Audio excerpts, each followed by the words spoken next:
Hey, hello. Welcome to episode number 37 of the People We Love podcast. I am Adam Choit. What's up? This week, something that I love is ping pong. It's fun. I played it as a kid. I'm not bad at it. And it's more of a real sport than you might think. I say they should air ping pong in prime time during the Olympics. Anyway, if you're new here, this podcast is called People We Love. And what I do is interview people from all walks of life about their lives and careers, but I also ask them to highlight one person who inspired or influenced them. The conversations are casual, and living here in Los Angeles, I often interview people who work in the entertainment business, especially comedians. But I've also interviewed an ex-con, my grandma, a former major league pitcher, so it really is all walks of life. So yeah, for everything about this show, check out peoplewelovepodcast.com. Everything you need is there, social media, episode archive, links to listening options. That's peoplewelovepodcast.com. The Instagram handle is peoplewelovepodcast. And remember to tap subscribe or follow on whatever platform you listen to podcasts on. And of course, 5-star positive reviews on iTunes are greatly appreciated as well. So, today's guest is comedian Danielle Arce. I just have so many positive things to say about her, I don't even know where to begin. How about the fact that she's funny? And she grew up on South Park and 90s Saturday Night Live episodes. This tattooed and pierced funny lady grew up in a pretty conservative Latin family as well, but she remembers how awesome and how silly Cheri Oteri was on SNL back in those days. Danielle Arce was inspired by Cheri Oteri, and I've been inspired by how raw and how honest and funny Danielle is. I just want to get right into this one. Here's Danielle Arce. So it's good to see you today, Danielle Arce. Yes. Thank you for dropping by the studio. I appreciate it. Yeah. How's your day going? It's all right. Just worked all day and then came here. Making that money. Making that cheddar. And you're moving too. Tomorrow. That's stressful, huh? It is. Yeah, I don't want to do it, but I gotta. You got people helping you or using a Yeah, I have a friend helping me out, which is nice. That's good. 'Cause I definitely need 2 cars. I can't fit everything in my Hyundai Elantra. Do you have a lot of stuff? No, I actually don't have a lot of stuff because I move so frequently. I've moved so much in the last 5 years or maybe 6 years. No. Yeah, no, I've moved a lot since 2012. So you pack light. I mean, at this point, it's just when I move, when you move, you get rid of a lot of stuff. Yeah. So I've gotten rid of so much stuff that, I'm down to. You used to have more stuff. Oh, yeah. Lots more stuff. What Too much stuff. What are some of the bigger items you still have, or I don't know? What's the pain in the ass to move? It's going to be my dresser of my drawers. Yeah. And that's it. Yeah. Other than that, yeah. I don't have I really just have don't. a pad to write down jokes in. Yeah. My cats, my clothes, and a dresser. How many cats do you have? 2. 2. Okay. Yeah. What's their story? One of them my friends found when she was a kitten, covered in fleas, crying in Hollywood on the side of the street, and they took her in and they're and cleaned her up. I was anybody want her? And she was so cute, so I took her in. That's so nice. She's literally a rescue. Her name is Lulu. And then 6 years later, I wanted to get another cat. Humane Society in Pasadena had a free adoption day, which means they had way too many animals. So they were giving animals away for free. And I was like, well, that's my sign. And I went and I got my little Charlie. He's the sweetest boy. A kitten? Mm-hmm. So the rescue was a little bit older. Yeah. Gotcha. Mm-hmm. Yeah, I like cats. I Dogs love are them. okay too. I love all animals. I grew up with dogs. And so I never had a cat before I got Lulu in 2012. So What about snakes? You like snakes? I like all animals, yeah. What about possums? Possums are funny. What about those demons that live at the bottom of the ocean?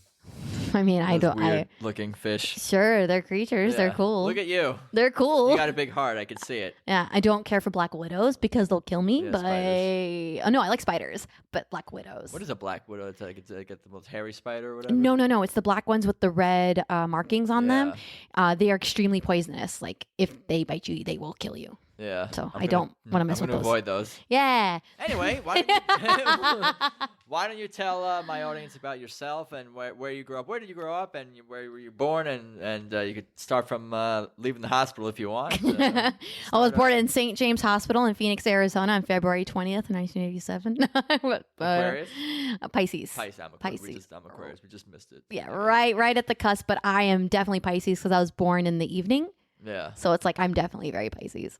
But yeah, Phoenix, Arizona. I was there for a few years. My dad grew up in New Jersey. He's from Ecuador, from South America, but he grew up in New Jersey. And so after a couple of years, he wanted to go back. So moved the family back. So we lived in Jersey for a little bit when I was little. My brother was born. And then my dad was like, oh, I don't like the snow. So we moved back to Phoenix. So that's where I grew up. And moved to LA in 2012.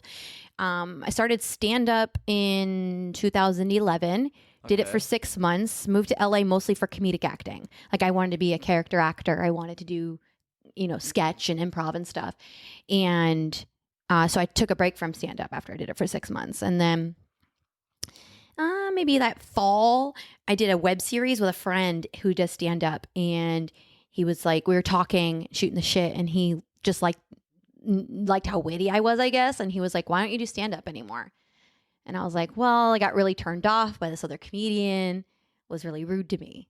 Just one person was rude to you? No. I mean, in general, I wasn't having that much fun with stand-up because I wasn't writing correctly. I was trying to write for the audience and not write for myself. Do you know what I mean? So no matter whether I got laughs or not, I never felt fulfilled, and I didn't know why. But it was because I was writing things of like, oh, the audience will find this funny rather than I find this funny and this rings true to me and this is what I want to talk about. When you do that, that's where you find your voice. That's where the comedy comes in. That's when people can really relate to you. That's when you feel fulfilled. But I was going up there like, back in 2011, and I'm like, these iPhones are crazy. Yeah, it's not personal. It's not, no. So, I was like, I'll let you know. I told him, I was like, yeah, I'll let you know if I get back into stand-up. I don't know. Because he's like, great. Well, I run shows at this place, and this place. So I'll hook you up whenever you're ready. And I'm like, okay. And literally 2 days later, I got an audition for this commercial. And on my resume, it said stand-up in my skills. Of course it does. And the casting director saw that and was like, oh, I see that you have stand-up in here. Do you mind giving us like 4 minutes? Literally 3 people in this room. And I haven't done stand-up in 10 months at this point. Why did they want to see you do stand-up? It was a comedy. Yeah, it was a comedic thing, and they were like, they just wanted to.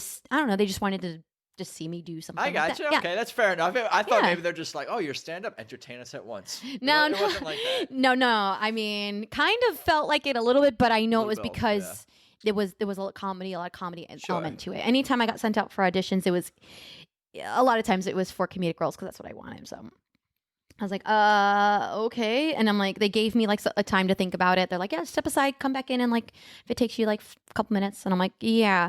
I'm like, fuck it. All right, I'll see what I can do. And I went in there and I riffed, I played, and they were laughing for the whole 4 minutes. Awesome. And then that's when I was like, oh, this is what I want to do. And then I called up my friend. I'm like, how do I get into mics? Because I don't feel ready for a show yet, but how do I get into mics?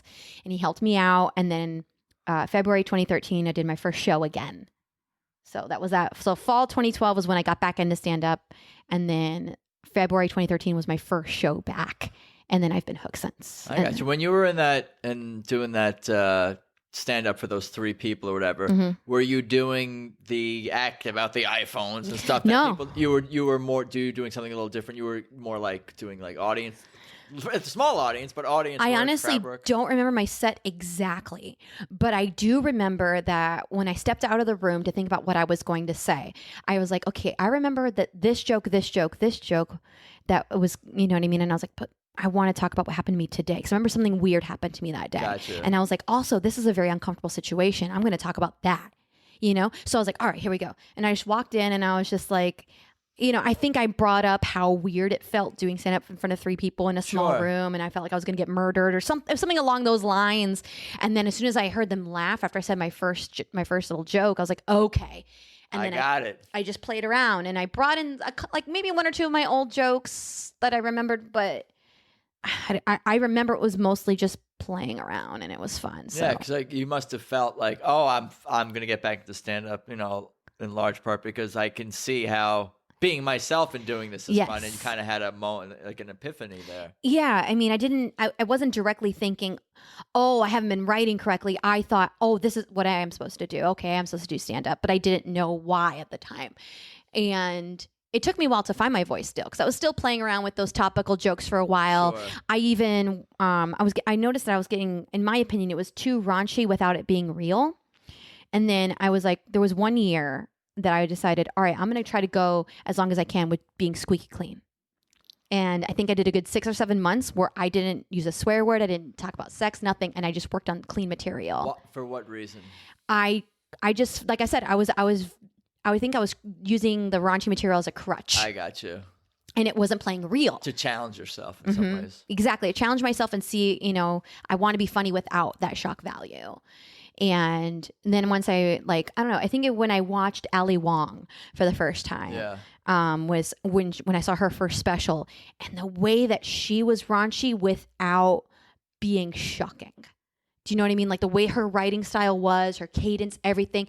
Then it hit me. I'm like, oh, I can still, do this kind of material, but I can do it my own way. Sure. And she was somebody that really struck me as far as stand-up goes. And then I started writing differently, and that's when I really found my voice. So now my comedy is super vulnerable. It's all extremely personal. And that's where I find that I feel the most comfortable and happy when I'm on stage. And I feel like I'm very relatable now because that's my style. So. I think so. I've seen you in action. That's cool stuff. Why don't we go back a little bit? 'Cause I want to hear about, growing up and even what it was like to grow up in Phoenix. Sure. How old were you when you moved back to Phoenix from New Jersey? I was right before, I think I was only in Jersey for a little bit and I was a little kid. Like when I was 5 years old, I was back in Phoenix. So you were in Phoenix from like 5 through I was in Phoenix high school or all the way through? Yeah. Yeah, until 2011. Oh, 2000. Yeah, because I moved January 2012.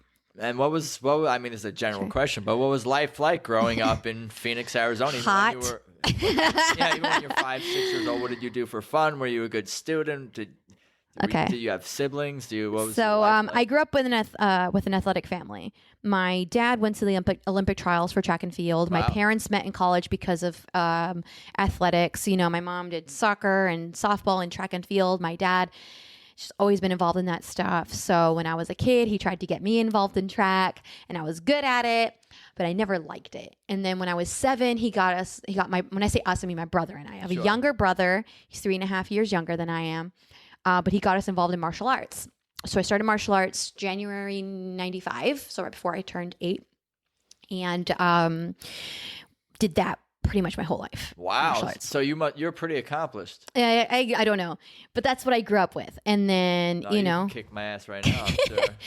I started teaching martial arts in 2000 when I was 13. Yeah, if you're teaching, you're accomplished. And then I was teaching adults when I was 16. My dad opened up his own martial arts school when I was 16. But he also ran a jewelry business that he's had his whole life. That's what he primarily did. And he was burning, both ends of the, of the candle. And it was just like, he was like, what am I supposed to do? And at one point it was like, oh, I got to choose the business that's making the most money. And he closed the jewelry store. And I was like, well, I'm 19. I'm going to get a normal job. And I quickly learned normal jobs weren't for me. So I opened up my own martial arts school when I was 22. Wow. In Phoenix, in Glendale, Arizona. Okay. Yeah, Glendale, Arizona. And I did that. And then I thought that was going to be fulfilling because I was also a full-time college student. I was also, so I ran my martial arts school, full-time college student. I was modeling sometimes at the time. I was acting, doing improv. I was part of an improv troupe. I did sketch and stuff. And I don't know. In college? This is when I opened up my martial arts school. This is all that was going on. This is everything I did at the time. And this is during college as well? Yeah. Wow. Full-time college student, running my own business, acting, modeling, sketch comedy, improv comedy. That sounds insane. I know. I don't know how the fuck I did it, but I did it. And I thought, and I just never felt fulfilled. I loved teaching. I loved my students. I loved my school, but there was always something missing. And when I moved to LA, I brought my club with me, and I ran a club in Burbank at a gym for a while, and I had the fastest growing club at the gym because I know how to sell, I know how to teach. Yeah. But and then once I got back into stand up, with that story I told you about, stand up's all at night, and so is teaching children martial arts and teaching people in general. Martial arts is always in the evening. Yeah, kids at school during the day, people at work during the day. Yeah, and typically adults also, they work all day, and then Right. so I was like, I can't do this anymore. So I had to shut down my club, and I just then I just really focused a lot on stand up and stuff. But yeah, I don't know. Growing up in Phoenix, it's just. It's hot. It's racist. It's Racist. You spend a lot of time if you don't have a swimming pool, you're screwed. So my brother and I spent every summer eating macaroni and cheese and going swimming and watching Toy Story. So you were able to find ways to entertain you, and were able to make cool friends and meet people who were, literally cool temperature wise In Phoenix and not racist. In Phoenix, I was very much a loner. I spent actually a lot of my summers with my brother and my little cousins, and we would make stupid videos. Like we get the video camera, and I would make them do sketch comedy, and I would guide them. You know what I mean? Like they were like my little pawns.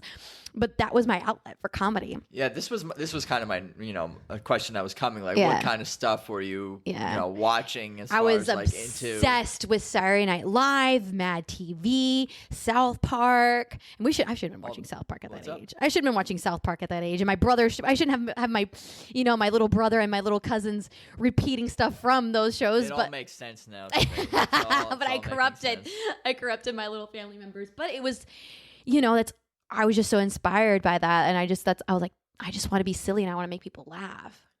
So like there was one time where one of my closest friends is my cousin. One of my cousins, she's a little older than I am. And a lot of my family's from South America, from Ecuador. So they would go back and forth. And my cousin we got really close, and then she went back to Ecuador for a month. And I was like, I want to make her a sketch comedy.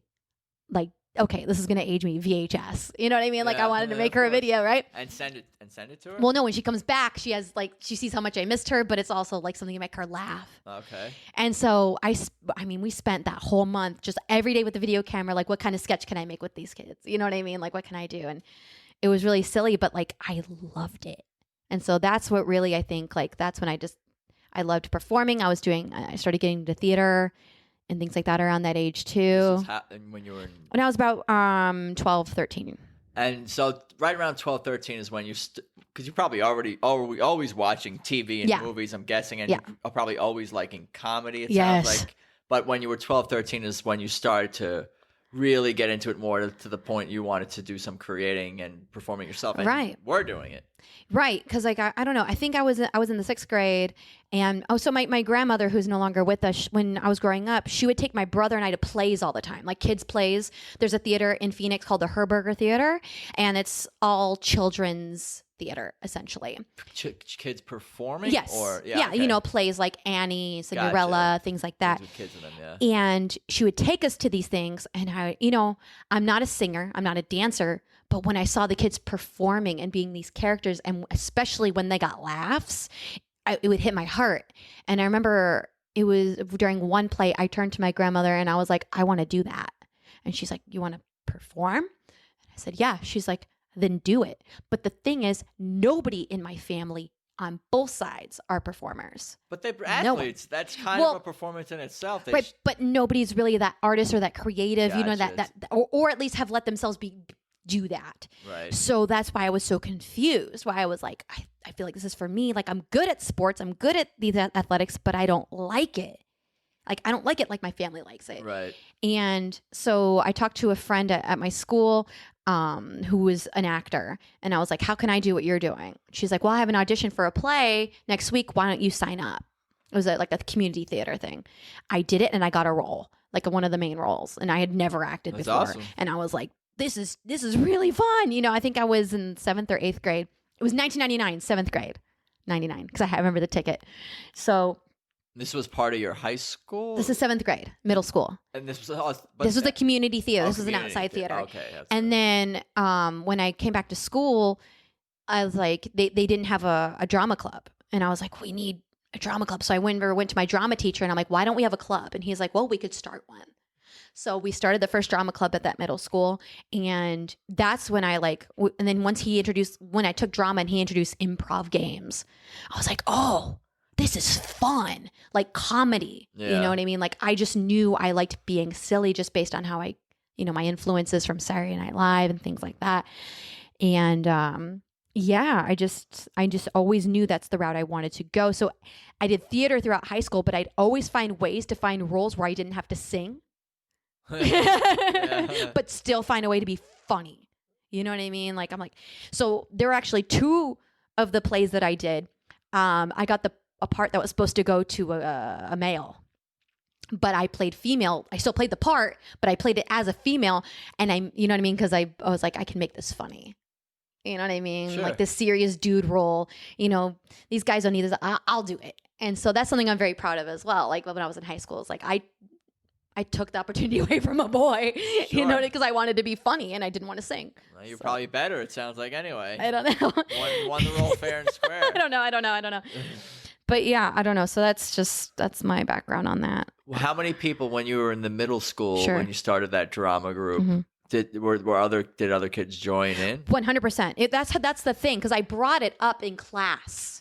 And then the teacher was like, great, well, if anybody wants to also be involved, why don't we get a group together? And of course, a couple of kids got in, and then it's word spread. And then, Yeah, so it sounds like you said before that, I don't like anyone. I'm paraphrasing that. I wasn't friends with anyone in Phoenix. Well, the thing is, I always had friends, but I rarely ever at points had best friends or close friends. Yeah, you know what I didn't mean? feel, you weren't like, they weren't just people that you hung out with, you didn't have a group of friends that right. you could. Because I knew I loved performing, rely but on I was never a drama kid. Do you know what I mean? Yeah. Like drama kids are a certain breed. Band kids are a certain breed. Athletes are a certain breed. And I couldn't identify entirely with any of them. Right. I could be friends with all of them, because I knew how to talk to athletes. I knew how to talk to the drama kids. I knew how to talk to people in music.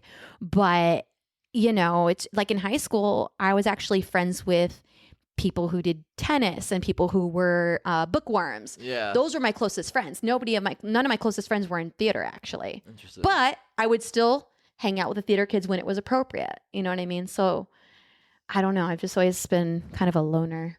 I got you. But also not. I don't know. Yeah, balance. It's all about balance, I think. I suppose. Yeah.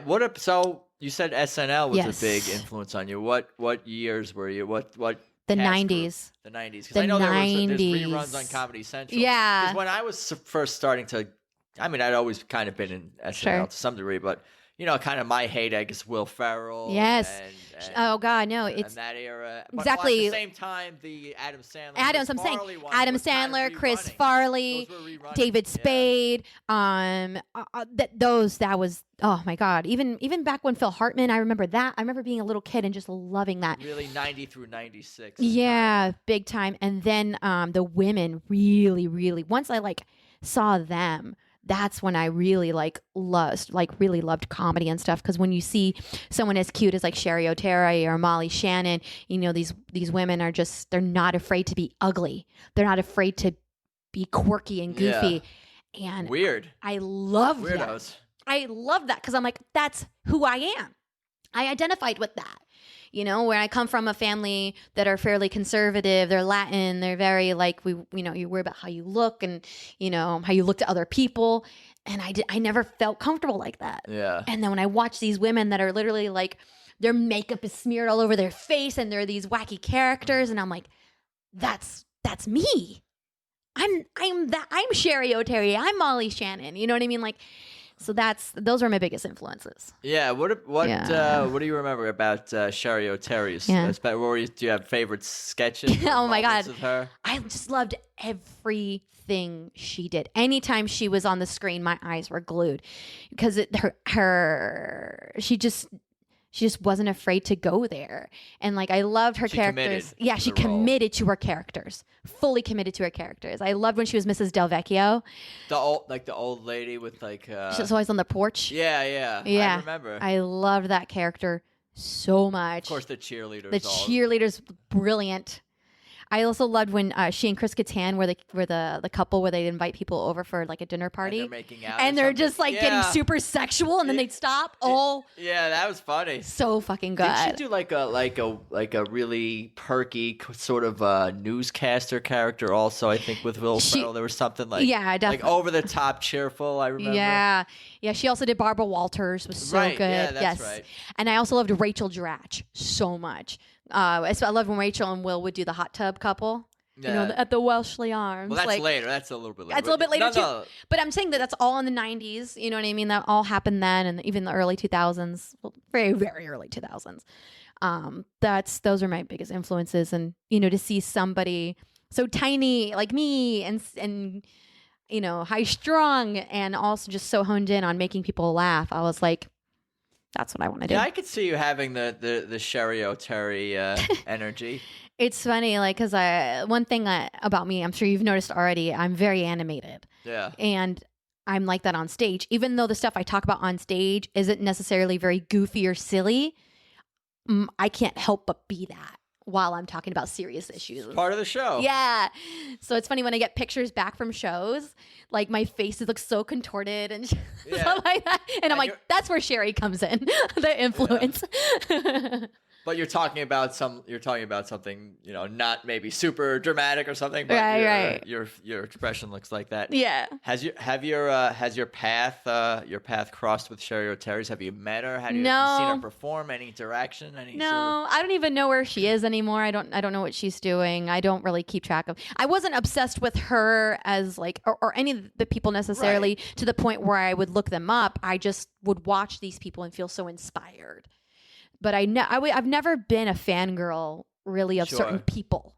I've been fangirls of shows and things like that in general, but never of certain people. Sure. If that makes sense. I think I've seen. I mean, I'm sure she's working. Yeah, I'm sure she is. I've seen her pop up here and there on shows and in movies and parts and things like that. But she's definitely super, super talented. Wherever she is, I hope she knows that she's the reason why I wanted to be a comedian. So thank you if you're ever listening. Is that what you would tell her if you? Yeah, I would tell her thank you for doing what you did, because you're the reason why I realized this is what I'm meant to do.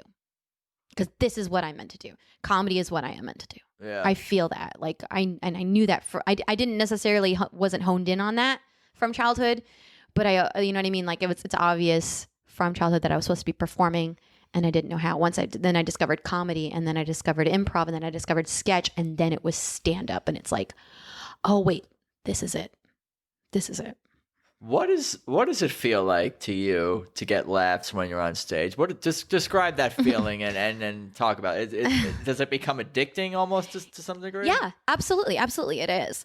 And I think I love stand up the most out of everything because I am in control. Like that, if I don't get a laugh, if I don't get a response that I want, if people aren't listening, that's on me. That's on me. So it's it's the most challenging thing anybody can do. So when I did improv, I had fun with it, but I was relying on other people. Right. And the laughs were great. I was like, that's what kept me going was doing improv was I'm getting laughs. This is fun. But at the end of the day, it was, at those shows, people would be like, oh, you're funny. And it's like, great.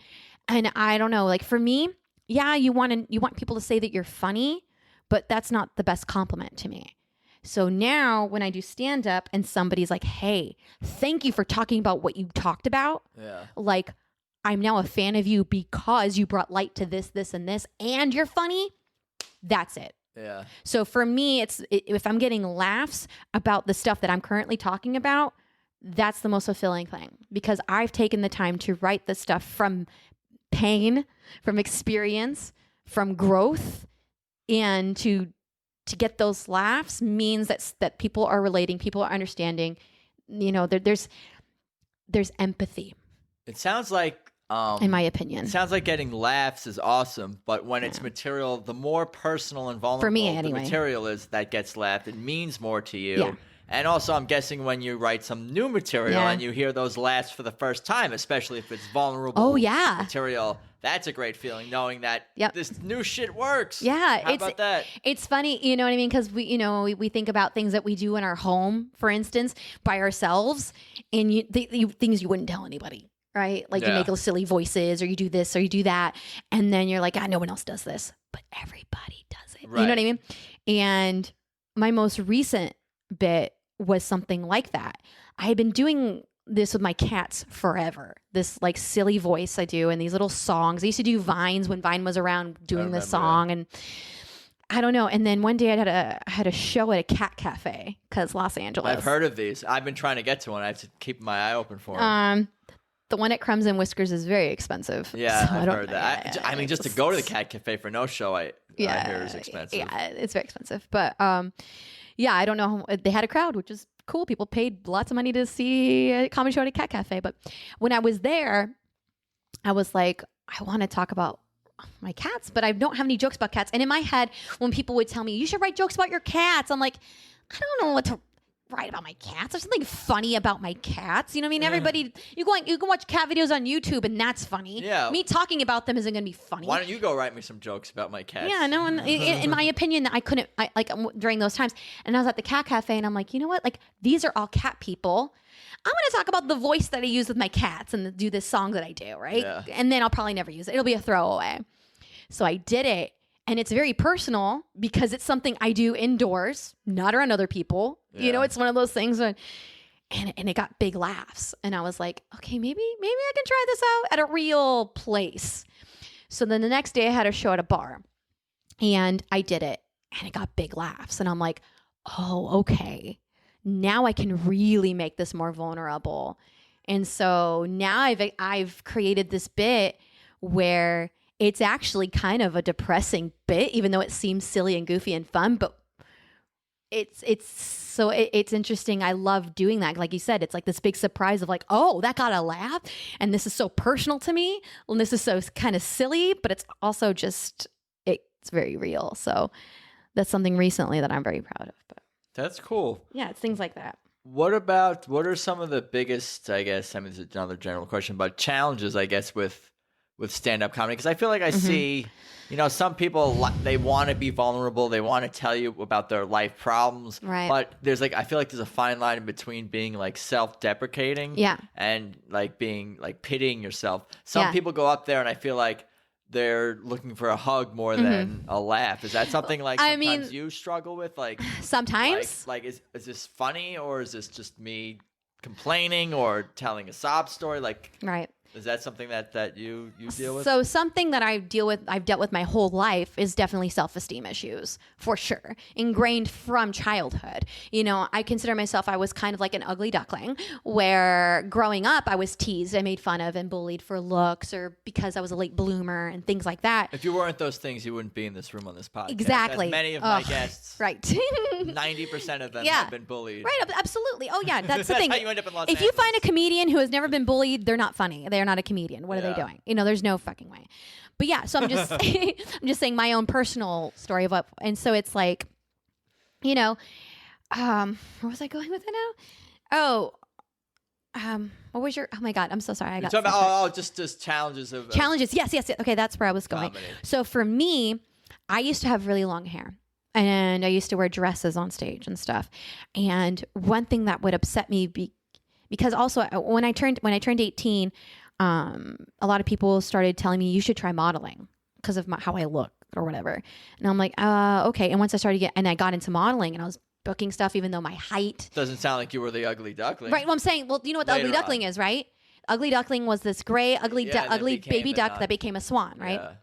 So, I feel like when I was 18, I started to become a swan, and I didn't realize it because I was so used to being made fun of forever, so not only from friends, but also family members and things like that. So I was so ingrained that I wasn't this model or whatever.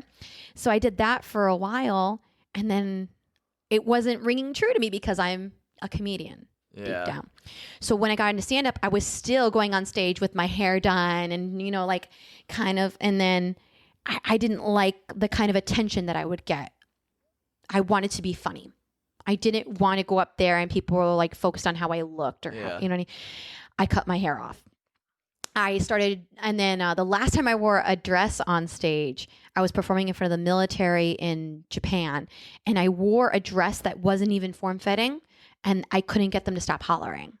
I had to like fuck with them and like yell at them and stuff. And I'm like, screw this. And I will only dress androgynous on stage. So that was definitely a challenge, was like, how can I balance being, I'm not trying to sound narcissistic, but how can I balance being a somewhat good looking person, a woman on stage, and be taken seriously and known as being a comedian and not some pretty girl that's trying to tell jokes or trying to get attention? Because I'm not trying to get that kind of attention. I'm trying to be known for being funny. So for me, like, it's something that to wrestle with for sure. Yeah. And so, definitely the going back and forth with the self-deprecating and whatever. I always try to open up my sets with a little bit of making fun of myself without being too depressing. But I don't know, like when I have longer sets, I get into feeling confident and I bring up, comparing to Cardi B, because to me, Cardi B has the most confidence. I love her so much. She goes on Instagram, no makeup, looking a mess, and she doesn't care. You know what I mean? But then she'll show up dressed to the nines and her makeup's all done. And she has the same confidence as she did when she was in her slippers and PJs. Do you know what I mean? Yeah. You know what it feels like? I mean, it's not my place to say, but I feel like you should just be, we all should just be, this is advice for everyone, just be true to yourself. If that day you want to wear a hat and cut your hair off and get on stage, do it. If you want to wear a dress the next day, get on stage and do it. Just be true to yourself. Be true to yourself in that moment. Of course, that's easier said than done, but you don't want to be not true to yourself. If this look is not you, you're not going to be comfortable. Precisely. I respect women that go up on stage and are super killers and wear dresses and stuff, but I notice I feel my most comfortable when I do dress more androgynous on stage.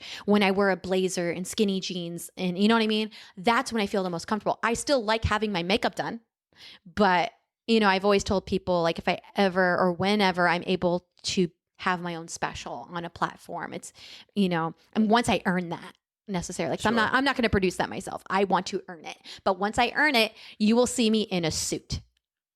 That's my goal. Like a suit and like a male suit and tie kind of. Well, obviously tailored to my body, but I want to wear a suit. I'm going to still wear like lipstick and tuxedo. Mascara, but not tuxedo, but I'm going to wear a suit. Yeah. So that's where I feel the most confident. And that's where I've learned I feel the most confident. So I think like that was my challenge too, was like, how do I feel most comfortable, confident on stage to where I can do some self-deprecating humor, but also people know that I value myself. Got you. I don't know if that makes sense. Some. No, it does. What about, because I do notice you have some tattoos there and some piercings. Yes. Are these new or old, or is there inspiration fairly new? Them? Yeah. What do we got here? We can talk. We want to share. Sure. Well, I've been wanting tattoos since I was 18. I remember being like in my early 20s and telling my father, I'm like, I want a sleeve of tattoos. My dad would tell me, no, you're going to regret that for the rest of your life. Don't get any tattoos, Does anyone in your family have tattoos? No. Some people do, but not like I do. Not as many. No.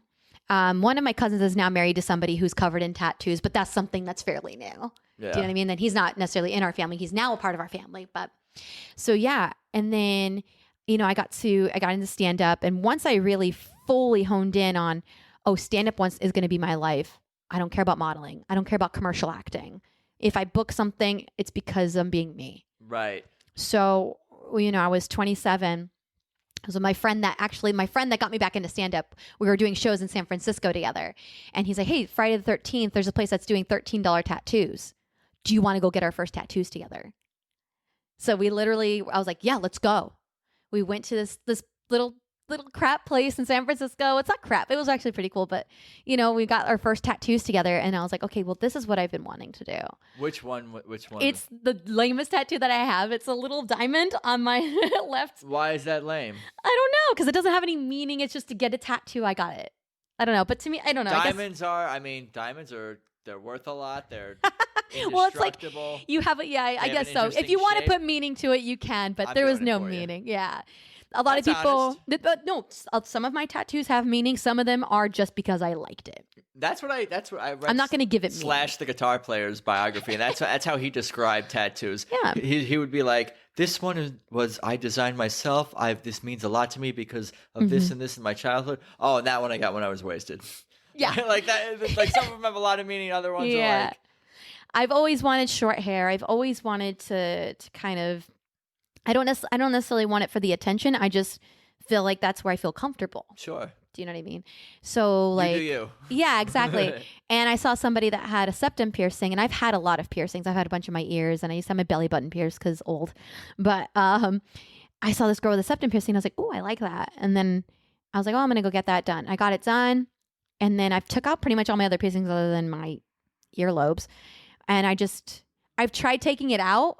And I don't feel like me. The septum one? Yeah. And so like I like it. You know what I mean? And so I always keep that in. It never comes out. And then with my tattoos, it was just like I've always known ones that I've wanted. I've always like, and I also sometimes I just feel inspired if I see something. I'm like, oh, I'm gonna go get that. And if I have the money, obviously. Were any of the tattoos painful or? Oh, they're all painful. Septum piercing painful to get? Funny enough, septum piercing, did not feel it. And so many people told me that had them done. Oh, this is the worst pain, the worst septum, piercing. Really? It hurts so badly because it's right in the middle of your nose. And so in my head, I'm like, this is gonna hurt. This is gonna hurt. I go in. The guy's like, 1, 2, okay. So I'm gonna put the ring in. It was already pierced, and I was like, you did it?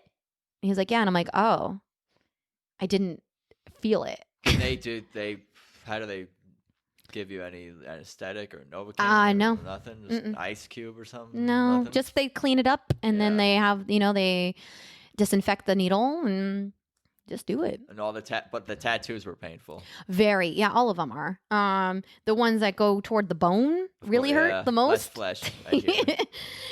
Like I have on my left arm, I have rings around my arm, and it was obvious that like some parts, this is easy, and then some parts I'd be like, because it's all parts of the arm going around. But while you're in that chair, you never say, why did I do this? You're just part of the... I just sit. I just power through it. I don't take breaks. I just sit and I just let it happen. Do you think do you feel like part of the experience of the tattoo is the pain that you have to go through? I have to deal with this pain in order to get the result that I want, which is the tattoo and the look and all this? Or is it just more like part of the process, part of the thing, but it's not really like a part of the process that you enjoy? Not that you would enjoy pain, but like think of it as part of the accomplishment is dealing with the pain. I don't really. If you could get tattoos without having pain, oh hell yeah, you would prefer that. 100%. Gotcha, yeah, if it felt like getting henna done, yes, let's do it. But yeah, I don't. It's not really much of a thought. All I know is I know I want this tattoo. I know I want it in this place. I know it's going to hurt. Put my headphones on, just get it done with. Nice. Yeah. So jumping around a little bit, you said that you were in going to college and you were working in doing martial arts and studying full time and starting to do doing acting things. When did you move to Los Angeles, you said? Moved to Los Angeles January of 2012. And that was with the thought to do comedic acting. Comedic acting, that's right. And sketch comedy. So I had a little mini sketch comedy show with a friend at the time for a while and stuff, but it never really took off. And then you mentioned how you got into stand-up. Got back into stand-up. That's how it seems to start for so many people that I've talked to. Is just like, it's not like I love stand-up my whole life. I've always wanted to do it. One day I tried it, and then I've done it since. It's more like, I thought about it. I never really wanted to do it. And then somebody came I up always to me, wanted to. I didn't know how. Yeah, some people just are like, it took like one person to be like, oh, you should come by my club and do this. Or you should, or just one person encouraging another person. It wasn't like that with me. Yeah. I mean, it was for me to get back into it, kind of. Yeah. But it wasn't him just convincing me. It was not only him trying to convince me, but the audition that I had. Right. And I feel like that was the universe. Like the universe brought him into my life to like be like, hey, and then because I didn't listen, the universe is like, okay, well, here's another. You're going to be forced to do it now. Do you know what I mean? I feel like that's what happened. They shoved me into it because I knew I've always loved stand up. I grew up watching stand up like crazy. I've always loved it. And when I was a teenager, I always loved it, and I always thought maybe I want to do that, but I didn't know how, and I was too afraid to ask. Who would you even ask in Phoenix, Arizona? Well, I mean, when I decided to get into it, I guess there's the internet. I did reach out to a friend on Facebook I knew that did stand up. I was like, hey, I want to kind of get into this. What do I do? So yeah, you do reach out to people because there's no HR, there's no community, that's like there's no like business side. It's like you just figure it out. That's stand up. You just figure it out. Yeah. Yep, that's cool. What about some of the material? What is your process as far as like my process has changed so much. Do you have a writing process? Where do ideas come from? I mean, that's the general question. But. Sure. Most of my stuff is just extremely personal experiences. So right now, my 30-minute set is my story about my come up essentially through, just my ethnic background and connecting that with my recent separation. I'm almost officially divorced. Talking about that, my relationship issues and my depression, anxiety stuff. That's essentially what my set's about. Yeah. It's about these very serious, unfortunate things that have happened to me or that I've experienced. And then I just try my best to make light of it because I feel like it's things that should be talked about. And I feel the most comfortable. And I want to share my story because I hope that it can help somebody else. Talk about sexuality, talk about, just issues like that as well. So, yeah. I like sexuality more than depression and anxiety. Well, but that's just but also I connect on all of these things, religion, all my upbringing, all of it connects. That's the thing. Of course. I don't just be like, okay, here's my jokes about depression. Here's my jokes about Catholicism. It all intertwines. That's great. My Catholic bit, their sexuality, and my, they all connect, I feel. And I've seen you in action. You're good. Yeah. You're funny. Well, thanks. I worked very hard to get to this point. It's been a little over 8 years. So if I wasn't good, why am I still here? I can tell right away, just going to open mics versus going to, other shows, who's been at it a while. And I feel like one of the biggest indicators, that tells me how long someone's been at it is how they react when something doesn't exactly work, doesn't get the reaction they want. How does the comedian respond to that? Are they able to, improvise, laugh at themselves, work with the crowd, or they just freeze up and it's awkward for everyone. Or blame the crowd and make it awkward. Yeah. I don't like that. I mean, sometimes you have to feel the situation, and that's what I think really makes a comedian. I don't consider you a comedian unless you can read the room. Right. And even early on, when people are first trying stand up, if you cannot read the room from the beginning, if that's something that's very hard to develop, that sense of reading the room. And because even in the beginning, when I wasn't that funny and I didn't have the right kind of joke structure and stuff, I still was able to read the room, where if I was messing up, I would blame myself or make fun of, you know what I mean? And I could make reading people the laugh. Reactions of the room, you're saying. Right, exactly. And I could get laughs that way, which is not the way you want to get laughs. However, you know what I mean? Do what you gotta do. And I did that because I saw other comedians that I admired. That's how they would handle it as well. And I'm like, I'm much an empath, and I am very, very sensitive to energy. And so if I feel like people are uncomfortable, I want to make people feel comfortable. Right. And so I feel like I'm very good at reading a room, and so I don't know, I feel like that's very important. So sometimes you can make fun of the crowd, but you got to read the room. Right.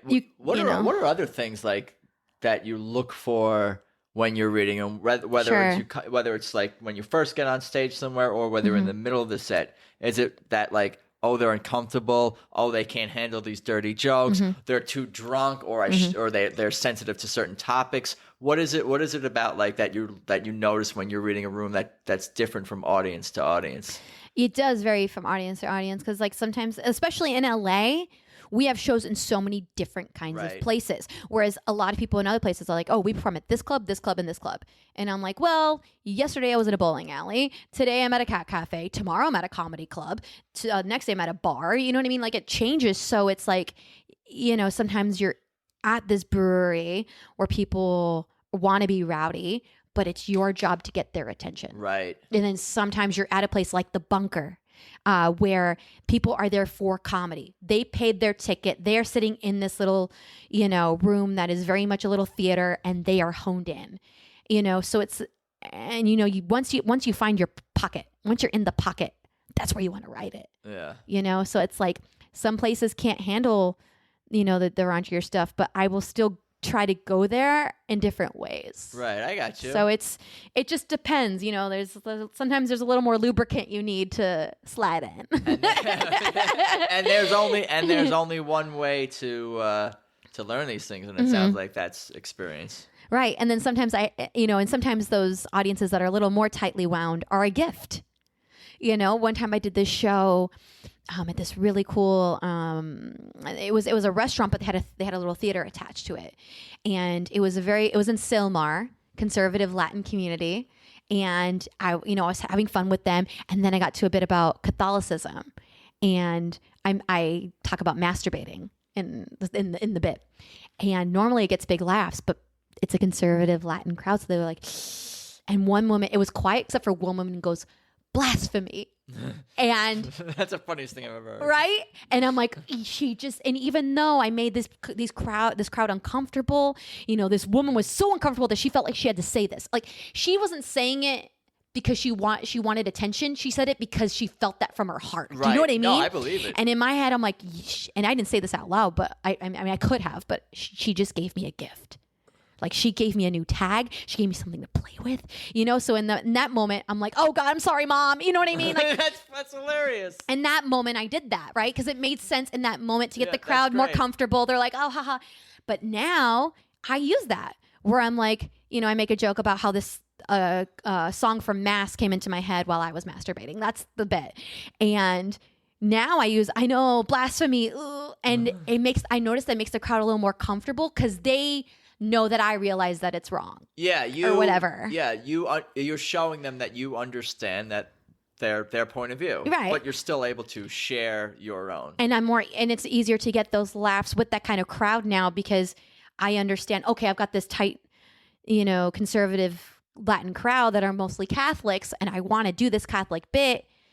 I can do it with a little more confidence now because that gift was given to me.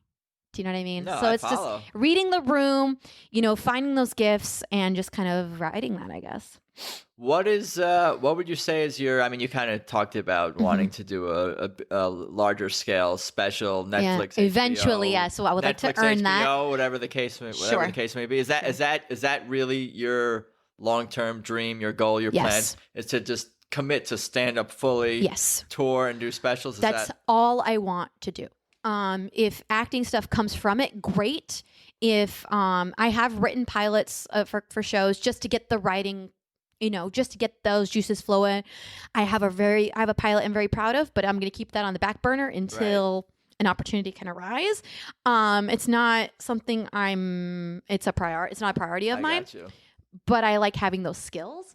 But stand-up is all I want to do. That's what I want to make a living doing. So it's like, yeah, in order to be very successful, a special is something that would come with that. So if someone came up to you right now and said, we want to make a series about you, whatever you want, you're the star, and you can do whatever show you want. We'll help you develop it, and it'll be on for 5, 6, 7 plus seasons. Great. You would be down for that. Yes. What if that was... As long as I can still do stand-up. As long as you could still do stand-up. What would is there any scenario where you would choose the TV show over doing stand-up comedy ever? Never. No. And this is me being completely honest, because you know, some people are like, "Oh, you're just saying that." Yeah. But no, I'm 32. I know what I want. I know, you know, I've been through some shit. I've been through a lot of poverty. I've slept on the floor. I've been, you know, technically I've been homeless. You know what I mean? Like, I've been through stuff. I've had a cushy life because my ex-husband made 6 figures and we lived a good life, and I went back into poverty again when we separated, you know, so now I'm fully aware of what I want, where I want to go, and stand up is what I want.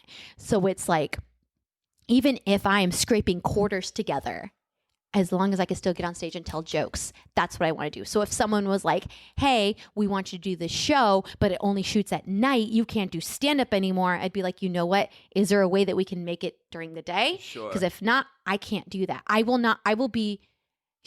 love writing and having my own show, but I will not feel good about myself. Right. I will probably go into a depression. I will not be happy. So wait till the best. No, if someone told me I had to quit stand-up comedy, I probably wouldn't live much longer. Oh man. That's how I know that's what I'm meant to do. I'm gonna use that to promote this on the social media. I'll use that. Laugh or she'll die. That's actually not a. Will that be the title of your special? No, I don't think that's the title of my special. I don't have a title for my special yet, but I know it's not going to be that. It's not a bad title. You can have that. You can use that if you want. I don't know. I think I have ideas along like the idea of what I would like to title it eventually, like if I have one. Because I know with my writing, I've never thought I want to write this or I want to write this. It's developed into this story, essentially. Yeah, that's a gradual process, it sounds like. Everything that I write, because even when I wrote the bit about my cats, I thought this is just a random thing that I can't put anywhere. No, it actually is perfect in my set. And it ties in with all these other things that it's flow. Your life. Exactly. So now everything that I write, it all flows and without me trying to make it flow. Do you know what I mean?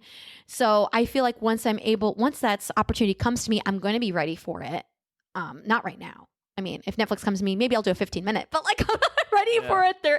I can happily do 30-minute headlining sets, but as far as like for TV, I still feel like I'm developing. So you would need an hour? Is that what it is, or longer? I don't know. I mean, I'm like Yeah. I don't know. I'm happy to take any special that I can get. I would love to eventually have an hour. Sure. But I know it'll be my story. Right. And I know it's going to be essentially about kind of a come up in my life. So I think if I ever have a title for a special, it's going to be along the lines of that. I got you. Do you know what I mean? No, I follow, and I'm excited to see it. We'll see. It's coming. I know it. We'll see. Like I said, I want to earn it. It's not something I'm like. You will. Because I mean, I do respect comedians that do go and self-produce their own specials and put it on YouTube or try to submit for, or put it on certain networks or whatever they're trying to do for themselves. Sure. But I feel like I don't want to do anything premature, and I want to earn it. I want someone. So, like for instance, I just did my first headlining gig at a comedy club in Southern California about a week ago. That's awesome. First time, yeah. Thank you. But it was because they booked me. I didn't go out of my way saying, you know what? I deserve a headlining spot at a comedy club. I'm ready for this. Hey, can I do? No. You didn't have to sell yourself. No. Somebody came up to me, one of the bookers at that place came up to me, who's known me for a while, has watched me develop and grow, came up to me and said, hey, I think you're ready to headline here. I would like you to have this spot. And I was taken aback, and I was so happy. That night I cried. Yeah. I did in front of him. I got home and as soon as I got home, I sat down and I cried. And I know it's not like to some people, yeah, you've been doing comedy for 8 years and not, like, no big deal, you got this. But for me, I got it because I'm funny. You have to celebrate every benchmark and every accomplishment, whether no matter how big or how small, I think. It felt, and what keeps us going, I think. Yeah. And like I told you, the reason why I'm doing this is because I just, I want to be known for being funny. And for like also just the things that I talk about, bringing light to them and bringing awareness and all of that. But above all, I don't want to earn things because I'm good looking. I don't want to earn things because I have a cool TV credit. I don't want to earn things because of sketch went viral.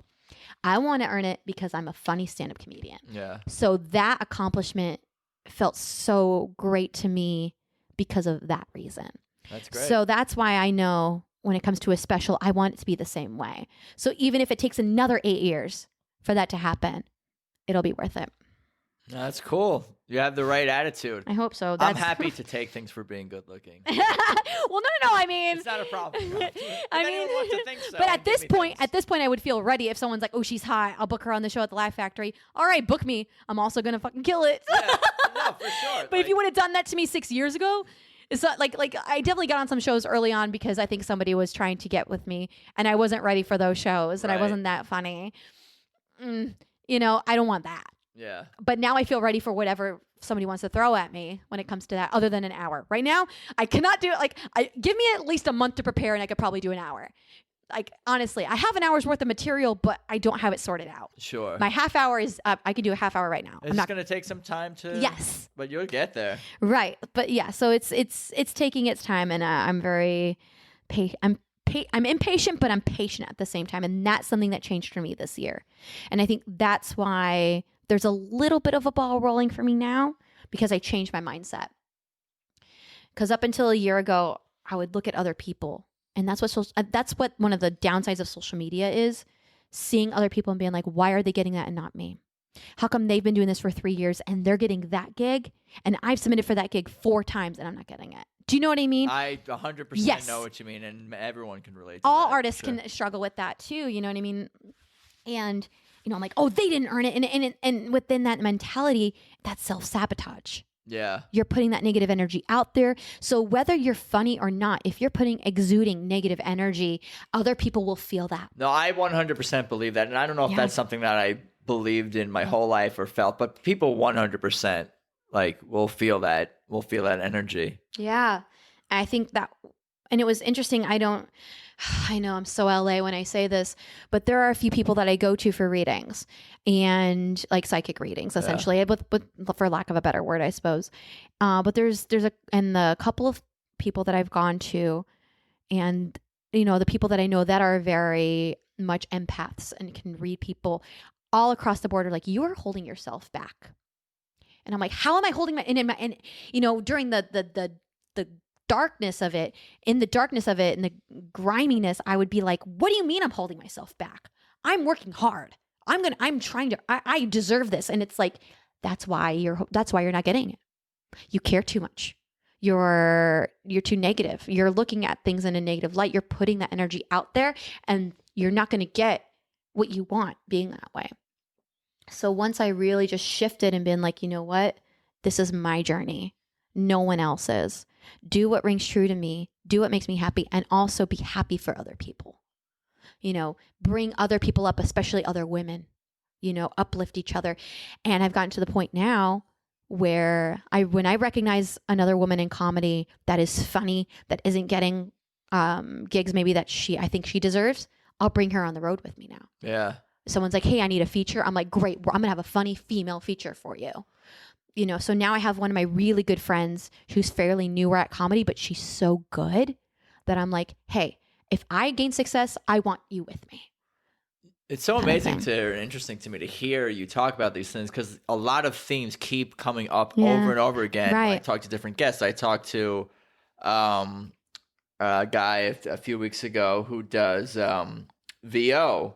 And he was talking about how people, in the business, one time he was at a session and he was watching some, famous VO guy who's like, I don't think I'm great for this voice, but I know so-and-so who would be perfect for this role. And then right in the studio, the producer or director ever calls that guy up. Yeah. Just referring people to a role. And I was talking to an independent musician, Myra Flynn, recently, episode 34. And she does everything independently. And she was talking about how she likes to mentor independent artists and help them, and how she treats her fans really like individuals. And it was just, and it was more about the people who act entitled. And those are the people who don't make it, who think, okay, it's one thing to be talented, but just because you're talented and just because you're putting out content, the world doesn't owe you anything. No one owes you anything. No one owes you anything. Exactly. Just because you have talent and you're putting something out that may even be objectively good, it doesn't mean the world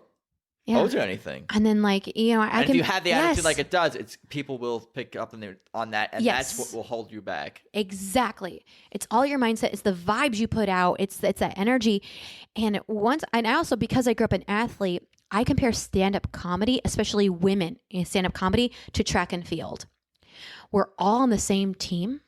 It's an individual sport still. Do you know what I mean? It's a 4x4 race where if I win, if you win, that, yes, you still get your gold. I still get my gold. I do the long jump. I get my gold. You do your 100 meters. You get your gold. But we're all in this relay race together. A win for you is a win for me. We're all on the same team. Yeah. So once I really kind of shifted to that kind of mentality of yes, this is my journey. However, I do also want to provide opportunities for other people, like your friend does with VO and acting and things like that. I think that's when things are I'm starting to get more of what I would. It's not a lump sum thing. It's not a zero sum, whatever. It's just because one person has success doesn't mean another person can also. More than one person could have success. And, I'm sure you've heard in this town, it's probably not a great idea to burn bridges and whatnot. Yeah, you never know who can help you. You never know who's going to be in a position above you, below you, or vice versa. Focus on your own, right. Honing in your craft, honing your art, being the best version of yourself. and doing it for the right reasons. Don't do stand up because you want that kind of attention, because you want that fame, because you want that money, because that's so fleeting. Yeah. That is so fleeting, because even if you do get to that point and that's all you wanted, like, it's going to go. You're not going to be able to maintain that, in my opinion. No. So it's like, for me, I think because of the outlook that I had for so long is why I'm 8 years in and I don't have that, these major credits yet.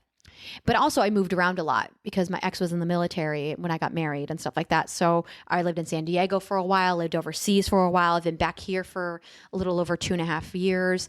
So it's like, once my separation happened, that was that big epiphany for me. 6 months after my separation was that big, like, fix yourself. Fix yourself not only for your career, but just in general. Yeah. And things are really now on the up and up in life in general because of my switch in mentality. And that's why I always tell people, like, people are like, oh, I don't know how to meditate. And it's like, there's not one way to meditate. There's not one way to do things. You find your own way to hone in on who you are and being the best version of yourself without doing drugs. And that's where without doing too much drugs. Well, that's what I mean. Like, without, like, you know what I mean? Yeah, no, I got you. You don't need cocaine to be your best self. Yeah. That may be another quote that I use to promote this podcast. You don't need cocaine to be your best self. Yeah. You kids stay in school. On that note, I'm gonna let you get going and move on with your life. I really appreciate your time. Why don't you tell everyone where they could find you on social media, any upcoming shows? Today's August. What is it? August 30th. Today is August 30th. So I'm gonna put this out probably a week from Sunday. So Sure. anything after that, if you want to promote. Sure. I always post my calendars on my Instagram, which is at Danielle Arce Comedy. I'm always posting the most on there. ARCE. So Danielle with 2 L's, Arce, ARCE, comedy, and that's Instagram. But my website, DanielleArce.com, you can find everything on there. My shows are usually updated. I got to update that still for September. But my show calendar is on there. My social media links are on there: Twitter, Facebook, Instagram, YouTube. I'm not super active on YouTube. I have old stuff on there. Good luck. But yeah, that's where you can find me. Awesome. Well, again, I appreciate your time and for Thank dropping you. by the studio. Yeah. Funny stuff. Oh. Learned a lot. Looking forward to more shows and more everything from you. Thank you so much. Appreciate you. Talk soon. So there you have it. My conversation with Danielle Arce. You don't need cocaine to be your best self. I will definitely keep that in mind moving forward. For real, that was so much fun to hang with Danielle, and I really appreciate her time. Can't wait to go see her perform comedy again real soon. Anyway, for everything about this show, of course, head to peoplewelovepodcast.com. And I think that's pretty much all I got for you guys today. I appreciate everyone listening, and thanks as always. And let's talk soon. Peace.